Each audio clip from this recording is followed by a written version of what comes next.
Despertamos y apareció el COVID. Así casi inmediatamente nos taparon la boca con los cubrebocas y a los pocos meses apareció la vacuna. Después la segunda dosis, ya vamos por el segundo refuerzo, 4 vacunas ya. La humanidad entró en una montaña rusa de enfermedad, de muerte. Pasaron 2 años y vino la calma después de la tormenta que hoy nos tiene a las puertas de un nuevo brote, dicen algunos. Parece que chiquito, pero brote al fin. Todos estamos de nuevo conociendo a alguien que tiene COVID. Compañero de trabajo, un amiguito de la escuela de los chicos, el señor del supermercado. Ya empezamos a encontrarnos de vuelta con esa historia de, ¿sabes a quién le dio? Los síntomas son mínimos, ¿eh? El temor ya casi no existe. Pero por precauciones empezamos a ver de nuevo a la gente con el tapaboca en el auto, más gente de la habitual en los centros de testeo. Desde el día 1 el doctor José Antonio Cisneros ha estado llevándonos de la mano, informándonos sobre el tema del COVID. Y la perspectiva que nos da el tiempo creo que nos permite hacer una parada en la historia y mirar para atrás y ver dónde estamos, ¿no?, frente a esto. ¿Cómo le va, doctor Cisneros? Qué gusto escucharlo. Hola, ¿cómo estás? ¿Cómo te va? Encantado de escucharte. Muy bien, muy bien. Para mí también es un gustazo tenerlo en la línea. Doctor, ¿podemos ya empezar a sacar algunas conclusiones de este proceso? Bueno, la primera conclusión es que tuvimos mucha suerte porque el virus no fue tan letal como originalmente se pensó. Uh-huh. Pienso que en casi la mayoría de los países las medidas surtieron el efecto que se buscaba, que no era evitar o producir la desaparición del virus, sino evitar la saturación de los hospitales. Uh-huh. Eso era originalmente contener que no mucha gente se enfermara al mismo tiempo para no saturar las infraestructuras hospitalarias. Luego tuvimos suerte en descubrir esquemas nuevos de tratamiento para tratar a los enfermos severos. Se introdujo un mecanismo poco usado que era el uso de esteroides, que normalmente no se usan en las neumonías virales, pero se descubrieron que podrían ser salvadoras en el manejo de un paciente con una neumonía por COVID. Luego vinieron las vacunas. Tuvimos también mucha suerte de que casi la mayoría de las vacunas funcionaron como se esperaba, con alta efectividad y con muy bajos efectos colaterales. Siempre los hay mucha variabilidad biológica, así que todos los que trabajamos en medicina sabíamos que no todos los pacientes responden de igual forma a los medicamentos, así que tuvimos también suerte con las vacunas.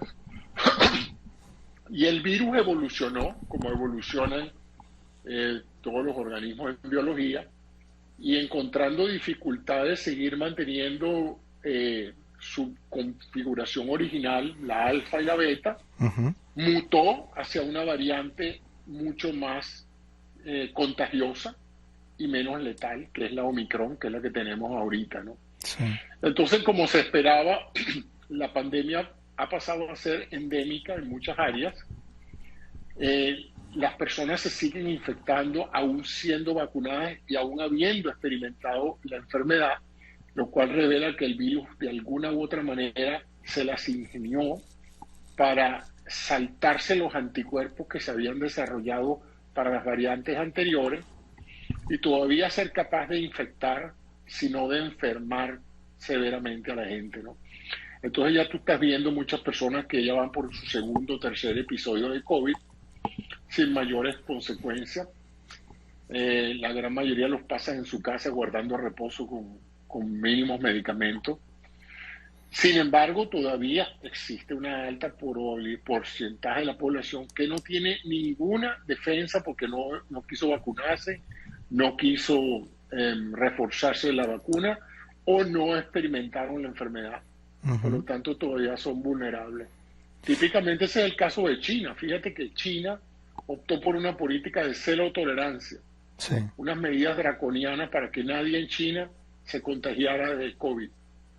Y lo lograron. Durante un primer periodo ellos lograron tener una China libre de COVID, mientras todo el occidente estaba viendo casos cada vez, un mayor número de infectados y de hospitalizados. China parecía haber controlado la situación bloqueando el acceso de las personas de un lado a otro. Algunos sostienen, Pero ahora estamos viendo lo que sostienen, está pasando. algunos sostienen, Ujú. doctor, que lo que pasó con China es también que no tenían vacuna para tantos. Y producir esa cantidad de vacunación hubiera sido bueno, tremendamente costoso. Entonces optaron por esta alternativa de que no se contagie nadie. Así es. Y es la misma alternativa que, por cierto, tomó Corea del Norte.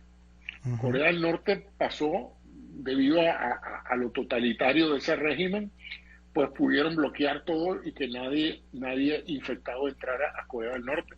ujú. Pero y estamos viendo que hoy por hoy son considerados en la población más vulnerable del mundo al COVID, porque Claro, ahí nadie ha experimentado COVID y además no tienen vacuna, como tú dijiste, ¿no? claro, claro. Además, los chinos no, ellos sabían que las mejores vacunas se iban a quedar aquí en América y en Europa, y aunque ellos desarrollaron 3 vacunas, se desarrollaron en China, no eran de la efectividad de las vacunas de RNA que se sintetizaron en Ujú. América y en Europa, ¿no? El informe del condado no habla de muertos, el informe que semanalmente está difundiendo el condado Miami-Dade no habla de muertos en el último reporte, pero señala un 17% de positividad. Eso es mucho. Hace un año con un índice así nos dábamos todos golpes en el pecho. Sí, hay que ver cómo están midiendo esa positividad, ¿ves? La primera parte del cuestionamiento es porque la mayoría de los casos positivos no se sabe que son positivos, porque hay gente que le da, se hace el test en su casa, se queda pasivamente pasando su enfermedad y no Ujú, le notifica a nadie sino a sus amigos que tienen COVID.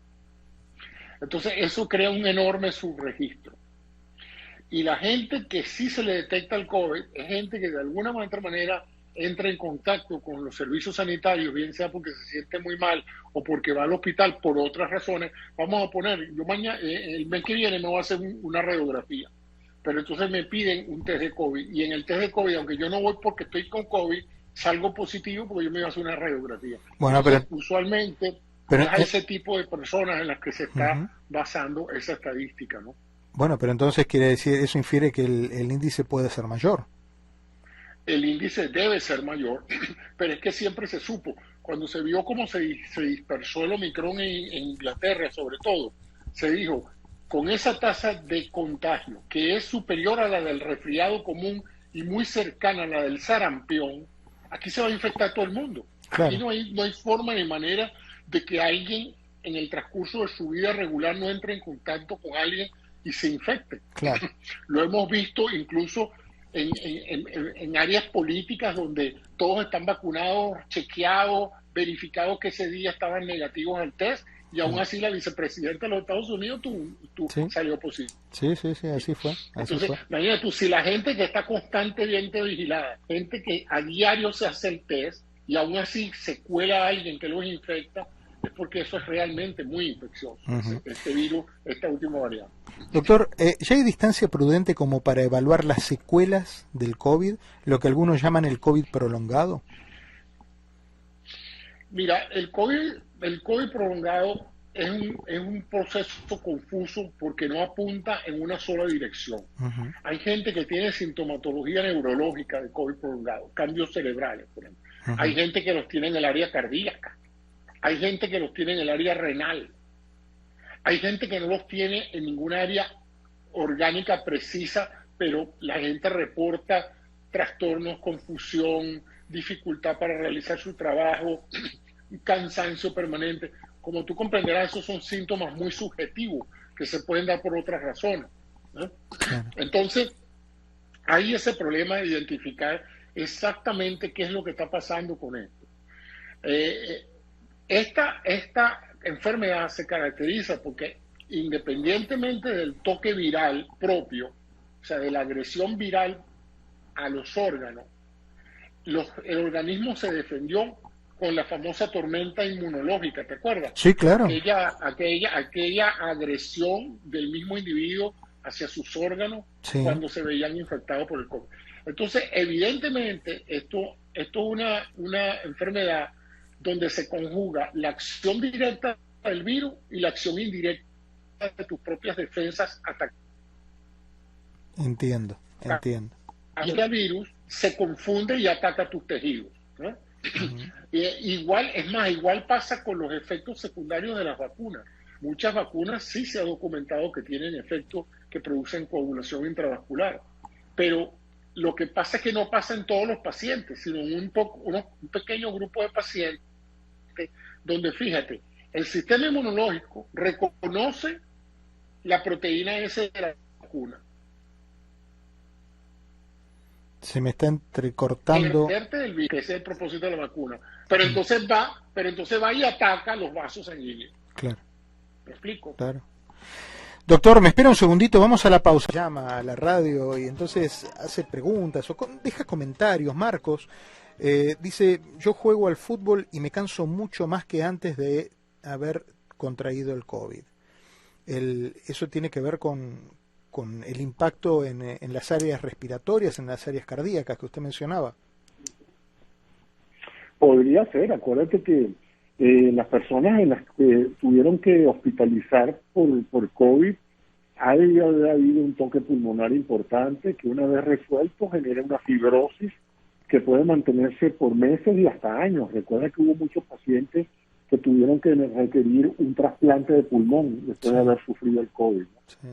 La otra es el cansancio cardiovascular. Evidentemente una persona que estuvo 3-4 semanas en cuidados intermedios o intensivos en un hospital, tuvo una gran fatiga, un gran cansancio y una reserva cardiovascular disminuida. Con ejercicio y una rehabilitación eso se puede restaurar. Pero sí, mucha gente que ha tenido COVID sigue insistiendo en eso. Cansancio y falta de capacidad de concentrarse en una tarea específica. Bueno, precisamente esto que usted menciona esto que usted menciona de la falta de concentración, dice Graciela, soy preparadora de taxes y este año sufrí mucho porque me sentía insegura en mi trabajo, precisamente por el tema de la concentración que usted señala. Y esto también de alguna manera repercute, tiene una onda expansiva, no es solamente el síntoma, sino también anímicamente uno se siente disminuido. Así es, sí, genera mucha ansiedad, sobre todo saber que el virus todavía está ahí, ¿no? Y saber también que el hecho de que uno haya superado la enfermedad no quiere decir que no la puede volver a adquirir. Claro. O sea, vivimos todos en una suerte de neurosis de que, aunque estamos tratando de olvidarnos de esto y de actuar normalmente, pero todos seguimos escuchando de vez en cuando alguien nos dice, pero es que el virus puede mutar otra vez y puede volver a hacerse más agresivo. Entonces, eso genera una suerte de ansiedad que todavía no nos ha abandonado. Ana reporta problemas en la piel, dice que le ha dejado manchas y resequedad. ¿Eso con cremas, por ejemplo, se puede ir recuperando? Mira, lo que pasa es que, como te dije, también hay algunas mujeres que han documentado pérdida del cabello. Lo que pasa usualmente con estos cuadros es que como esto genera una ansiedad y un cuadro de preocupación, muchos de los síntomas pueden ser derivados del estrés ansioso de la persona y no necesariamente atribuirle directamente a la enfermedad. Están somatizando. Es un poco, sí, somatiza, pues. Es como el que ha tenido un accidente, a lo mejor no es que no pueda caminar, es que no se atreve a caminar porque le da miedo caerse de nuevo, porque como ya se cayó y fue catastrófica la caída, pues eso le da una gran inseguridad y recuperar esa seguridad en sí mismo es muy difícil, ¿no? Pero eso pone a los médicos también en una situación muy delicada, porque entonces medican el síntoma o esperan a que la persona, digamos, se calme, el tiempo vaya asentando las cosas y los síntomas del momento vayan desapareciendo, porque en el caso de la fatiga o de cuestiones de concentración o se empieza a medicar cosas que a lo mejor en realidad no necesariamente hacen falta. A los médicos también esto los pone contra la pared en algún aspecto, ¿verdad? Sí, sobre todo muchas personas que presionan al médico, doctor, pero haga algo, pida algo. Claro. Y no hay que desconocer también que estamos viviendo momentos muy difíciles desde el punto de vista económico, tenemos una inflación galopante, tenemos una serie de preocupaciones por las pérdidas de los trabajos. Todo eso crea un cuadro general donde las personas pueden verse afectadas y pensar que el malestar que tienen es producto de una virosis que tuvieron hace 7 y 8 meses, claro, cuando en realidad es más bien probablemente producto de la incertidumbre económica y social en la cual se vive actualmente. Doctor, ¿hasta cuándo nos tenemos que seguir vacunando? Estamos por el segundo refuerzo, sugerido, no obligado, recomendado en personas mayores de 50 años con preexistencias, pero si miramos a la distancia, ¿qué encontramos? Encontramos una vacuna anual, encontramos refuerzos, encontramos una vacuna nueva que vaya incorporando la posibilidad de terminar con algunas de las variantes recientes. ¿Qué vemos en el futuro? Mira, esa pregunta tuya es la pregunta que se están haciendo también todas las autoridades sanitarias, ¿no? Uh-huh. Por varias razones. La primera, porque la vacuna que se sigue administrando fue una vacuna diseñada para un virus que no es el que está ahorita en la calle. Claro. ¿Ok? Claro. Que hemos tenido la fortuna de que hay inmunidad cruzada y que ya hemos demostrado que se reduce con la vacuna actual la posibilidad de que tú termines grave en el hospital, pero no de que te infectes. Y eso es lo que está más pasando con la gente. La gente se infecta, pasa eso. Entonces, en teoría debería vacunarse toda persona susceptible de que esa enfermedad leve que le acontece a cualquier persona, a ellos los puede llevar al hospital. Personas con problemas cardíacos, con problemas inmunológicos, trasplantados, etcétera. Esa gente sin duda tiene que vacunarse. Uh-huh. Las otras personas mayores de 55, de 65 años en adelante, por razones de prudencia, deben consultar eso con su médico y también optar por tener un margen adicional de protección, pero no la garantía de que no se van a infectar, porque ya hemos visto que incluso personas que ya han sufrido el COVID varias veces y que se han vacunado, pues siguen también reinfectando. Una de las cosas se ha vuelto muy eficiente. Claro. Una de las cosas que dejó todo esto es a mucha gente atada a refuerzos de zinc, refuerzos de vitamina C, refuerzos de un montón de cosas, de un montón de pastillas que ¿qué hacemos con eso? ¿Las mantenemos? ¿Las espaciamos? Mira, básicamente lo que se quiso en ese momento con los suplementos nutricionales fue darle a la gente la esperanza de que estaban haciendo algo más de lo que se pudiera hacer, que era ponerse el tapabocas y mantener la distancia social, ¿no? El mantener eso, yo sigo pensando, como mi viejo maestro de medicina, que si tú tienes una buena nutrición balanceada, tú no necesitarías ningún suplemento adicional.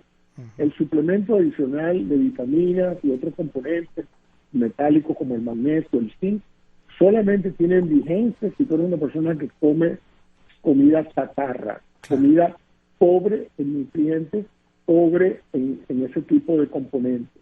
Entonces, evidentemente, si tienes una dieta muy de baja calidad, uh-huh, calórica, pero de baja calidad, tú necesitas una mejor nutrición. Ahora, sale más barato, creo, comer nutricionalmente, vegetales, minerales, sí, buena proteína, etcétera, que comer comida chatarra 3 veces al día. Claro. Lamentablemente la comida buena es costosa, la comida chatarra pareciera estar más disponible en todas partes y es una cuestión de hábitos. Pues. O sea, es muy difícil cambiar los hábitos de las personas. Doctor, le agradezco. Ojalá, como siempre, se mantenga el hábito de mantener una buena nutrición y una buena actividad física.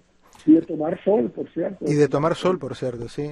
Que si hay algo de acá de eso que no nos podemos quejar es que acá tenemos el sol a disposición. Esa parte la tenemos resuelta. Doctor, le mando un abrazo fuerte, le agradezco como siempre la gentileza de atendernos siempre al pedido. Ahí está usted ayudándonos a entender estas cuestiones médicas. Le mando un abrazo, cuídese. Siempre a tu orden. Hasta cada momento. El doctor José Antonio Cisneros también en esta tarde de martes, que ya veo venir en el horizonte a